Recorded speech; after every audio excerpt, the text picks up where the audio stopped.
Speaking of which, I want to show you something here about election integrity. Let me play this. I don't know if I can hear it or not. I hope I can. If you expand out and look at Wisconsin, there was no voter ID. And Wisconsin was just one of those shady states, right, where you weren't sure where the votes were coming from. Wisconsin had a referendum, put voter ID on the ballot, and Democrats didn't even fight it, Laura. And so Wisconsin now has voter ID and clean elections, and Donald Trump wins Wisconsin steadily and easily in 2024. Now let's move over to California. They have no voter ID. You know there's a problem with illegal voting in California. They have the same referendum mechanism. And so we are going to be assisting in an effort to make sure that voter ID is on the ballot in 2026. All we need are 875,000 signatures from Californians that say, yes, we want this question on the ballot. The number one largest population of Republicans, Laura. This is incredible. I didn't know this, but the most Republicans in the country actually live in California. It's such a populous state.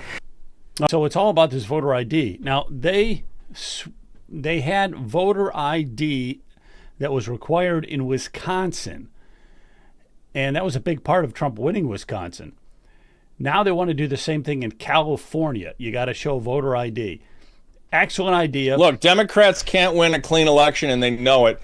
The problem is this is pie in the sky in California, because even if there's an overwhelming, you could get a 2-to-1 vote, yes vote on the referendum, and it still wouldn't go into effect because California has a long and storied history of ignoring referenda that the Democrats don't like. It's the most anti-democratic state in the union because it's controlled totally by Democrats. California was lost when they implemented the jungle primary, and so now what you have are two Democrats running against each other for every statewide office. Okay, but what Benny was saying was that the largest group of Republicans of any state is in California.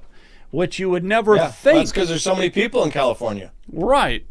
So you have a huge voter base there of Republicans. But don't you think that if you made it really difficult for those illegals to vote in any way, that, you might be able to turn it red? Who knows? But it would be interesting to see. Certainly, you're going to get more congressional seats, too, out of it.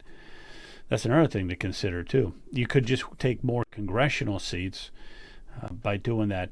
But here in Ohio, we have voter ID except when you vote by mail.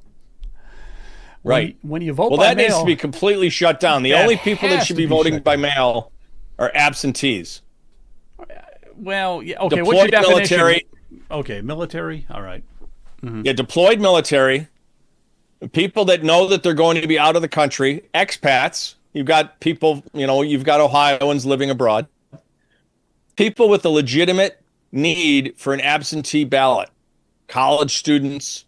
But this voting by mail has got to end. Well, if you make it too easy on too many people, I got a problem with it because it's just going to expand and expand. And we're back to where we're at somebody right now. just got a few weeks ago, they got a FedEx package with thousands of pre-filled out ballots. Yeah.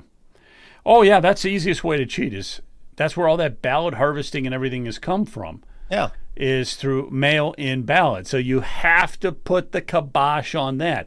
It's not fair that if I vote on the day of election, which I usually do, I show my ID and everything. They look to make sure it's me. I don't wear the hat, though. But if I do it by mail, I could just say I don't have a driver's license. I don't have a number. I could just... It's so easy to cheat by mail. And this is where you see all the cheating being done is through mail. So it's got to stop. And in Ohio, we just need a Secretary of State who will actually lay down, the iron fist on that.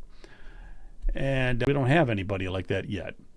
Not the current. Well, you've got a really strong Secretary of State there, though.